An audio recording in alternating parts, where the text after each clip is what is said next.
Well, September's coming, and you know what that means. Yep, pumpkin spice everywhere. Kids are going back to school, and of course, the gaming industry says, you thought your wallet was safe? Oh, no.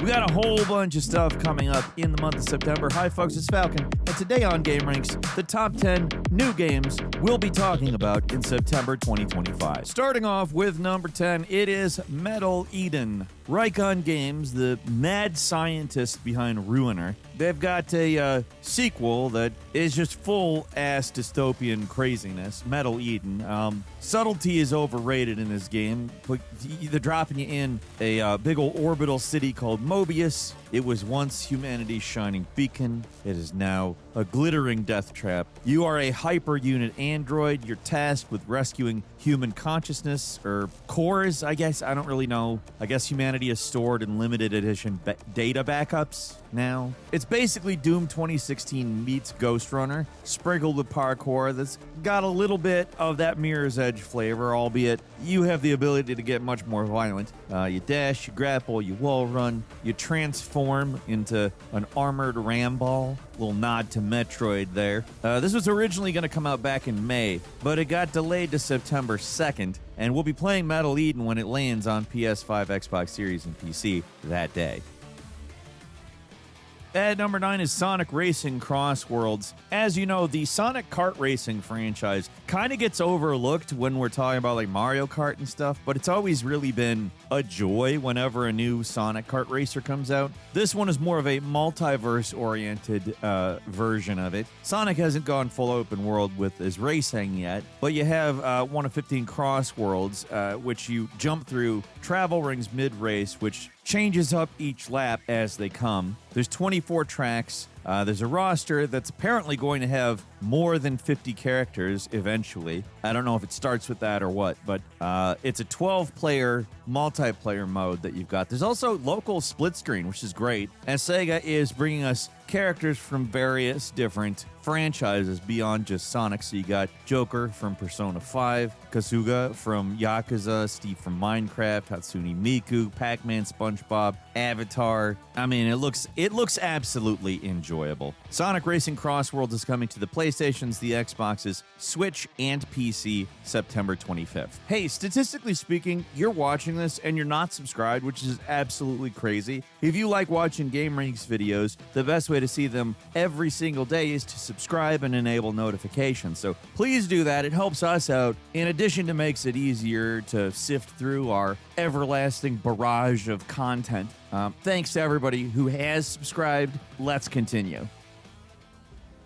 Moving on to number 8, it's Hell Is Us. This isn't a run-of-the-mill action adventure. You're an UN peacekeeper who's skipped town, gone AWOL. You know, you're hunting for your parents in a war-torn country, only to discover that the place is infested with supernatural horrors. This game goes full 1990s immersion mode. There's no minimap, no quest log, no hand-holding at all, just environmental cues, weird NPC nonsense. They're all out chattering, and you just kind of have to old-school Zelda your way through a bunch of grotesque monsters and existential dread. And in a lot of ways, it is kind of like a cyberpunk Zelda, but not set in a cyberpunk city. A lot of Resident Evil going on here, too. It's a weird-looking game, but in a lot of ways, it's a very cool-looking game. There is a demo that is available now. I actually haven't gotten to it yet, but it's one of those ones where I'm definitely going to play it before the actual game comes out, which it is coming out very soon on PS5, Xbox Series, and PC, September 24th.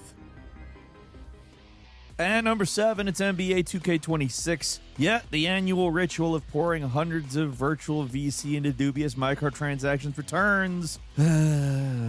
So what's supposed to be new here? So there's this thing where they're using this tech they're calling Pro Play to map actual NBA footage onto gameplay to make things look more realistic. I'm not really sure how that plays out. Like, I'll say this, in certain ways it looks more realistic, but in certain ways it looks more rigid and weird. I don't know. I don't want to crap all over it because obviously there's a reason why these come out every year and they sell well and people like them and people play them because there is like good action in these games. It's just, I mean, you play it every year and you end up feeling a lot like they keep adding stuff that makes it worse. So that's kind of where I am with these games. We obviously are going to talk about them. It's not always going to be positive, but there's also obviously something to them. NBA 2K26 is landing on the PlayStations, the Xboxes, the Switches, and PC September 5th. And number 6 is Cronos: The New Dawn. This comes to us by Bloober Team, the folks behind the Silent Hill 2 remake. It's a new IP, and to me, this looks kind of like a Dead Space meets Alan Wake type game. Obviously, it's got a pretty distinct European flavor because it's set in, a decaying future and 1980s Poland. You kind of jump back and forth in time traveling stuff. It's kind of one of those things where, like, we know that Bloober can kick serious ass when they've got the resources too, and it makes me excited for what this can be, but also we know what Bloober is capable of on the other end, and this is a self-published title on their part, so we'll see. It looks very cool. I admit I have my hopes up for it, so fingers are crossed. Cronos: The New Dawn is coming to PS5, Xbox Series, Switch 2, and PC September 25th. And number 5, it's Baby Steps, a literal walking simulator developed by Bennett Foddy, Gabe Cozillo, and Maxi Bach of Getting Over It and Ape Out fame. You play as Nate, a slacker with a wobble in his step, so to speak. Basically, you control Nate's legs independently in a way that makes Death Stranding's balance mechanics just feel like it leaves a lot of assumptions made. Like here, we're literally unable to do the basic thing of putting one foot in front of the other. But this game, unlike Foddy's previous games, is not designed to make you rage quit. It's actually kind of an arcadey type game. It's intended to be challenging, but also accessible. I don't know. It looks like it might be funny as well. It's one I've kind of been interested in, and I hope that it turns out to be a fun game. I mean, there's a reason Death Stranding works, and it's the stakes. And these are now personal stakes on something that makes it so you could easily just fall on your face, despite the fact you're not managing any crazy supernatural deliveries or anything. Baby Steps is coming to PS5 and PC September 8th. And number 4 is Silent Hill F, a very different and yet not that different looking entry into Silent Hill. Like, it's definitely got a much more rich color palette than your average Silent Hill, and it's definitely got a different setting set in 1960s Japan, but it's also got tons and tons of mist and fog. Silent Hill F, it's kind of going for the Japanese approach on horror, finding the beauty in terror rather than flashy scares. I'm not sure exactly how that's going to play out within the context of a Silent Hill game, but we do have close quarters melee focused combat with pipes and spears and stuff that seems maybe a little influenced by a Souls-like. You got dodging and stamina mechanics, but it's not, according to the devs at least, not full-blown that. We'll see, of course. Silent Hill F is coming to PS5, PC, and Xbox Series September 25th.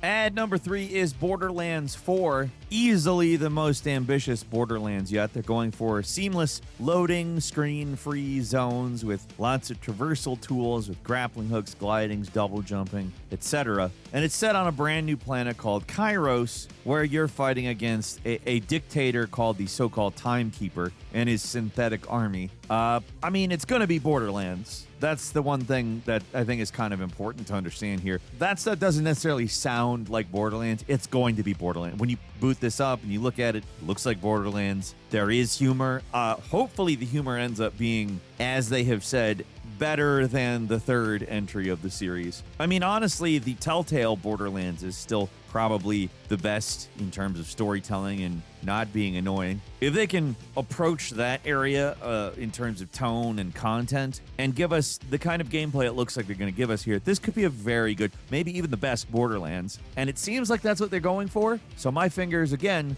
very crossed on this one. Borderlands 4 is landing on PS5, Xbox Series, and PC September 12th.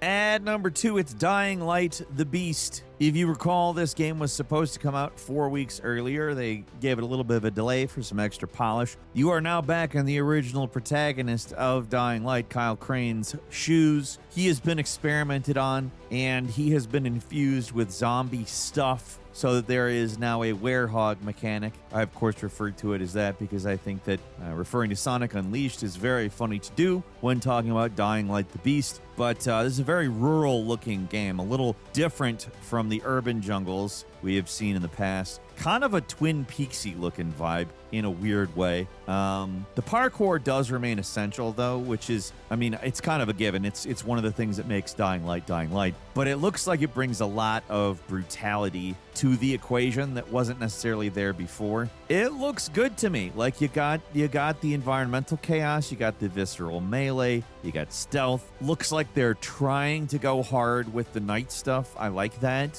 That's the thing that we all want from Dying Light. And yes, apparently there is 4-player co-op.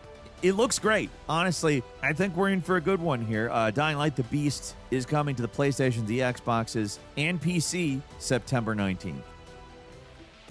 And finally, at number 1, I will believe it when I am playing it, but Hollow Knight Silksong is finally dancing onto our screens, and everything looks freaking crazy. Like, Hollow Knight is, of course, a classic Metroidvania. It's kind of the one that told us, you know what? Absolutely everything can be done in a Metroidvania, and you should expect everything. We have a much more nimble character than the first time out, in a completely different kingdom called Farloom, with over 165 unique enemies, 100 save point benches, a quest system, and allegedly a lot of new ideas for the Metroidvania formula. I don't know what else I could say about this that would raise or lower your hype. It's Hollow Knight Silksong. It's supposed to come out in September 2025, and we're like less than a couple of weeks from it, and they haven't said psych yet, so we could actually be playing Silksong soon, guys. Hollow Knight Silksong is coming to the PlayStations, the Nintendo Switches, the Xboxes, and PC September 4th. I do have a bonus game for you that I would like to mention. It's EA Sports FC 26. Basically, looks like they're attempting to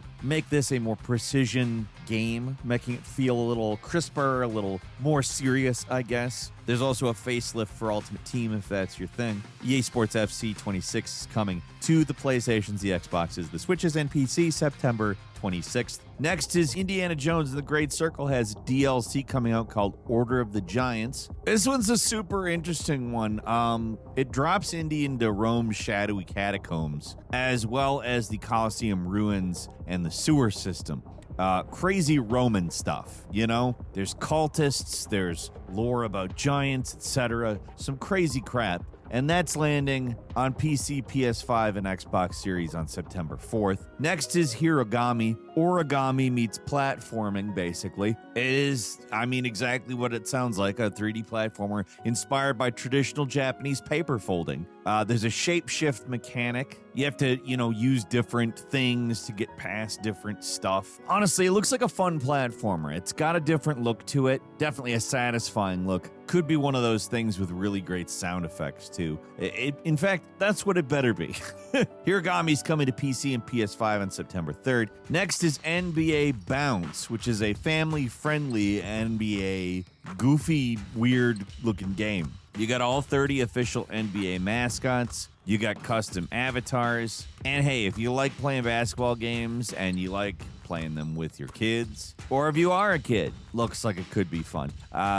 That's landing on the PlayStation, the Xbox Series, Switches, and the PC September 26th. And then the big bonus game I got for you right here. It's Final Fantasy Tactics, the Ivalice Chronicles. This is kind of one I've been keeping my eye on. I love Final Fantasy Tactics, although I really haven't played it since it was originally out on PlayStation. Going back to it is, it's never really been great, but now we've got not only a revamp in terms of polish, some UI stuff, etc., but if it ends up not being what you like, you can go right back to the 1990s version and play it. It's right there. I like that you get both. With games like this, I feel like that's how the remasters should go. Final Fantasy Tactics, the Ivalice Chronicles, is landing on the PlayStations, the Switches, and PC September 30th. That's all for today. Leave us a comment. Let us know what you think. If you like this video, click like. If you're not subscribed, now's a great time to do so. We upload brand new videos every day of the week. Best way to see them first is, of course, a subscription, so click subscribe.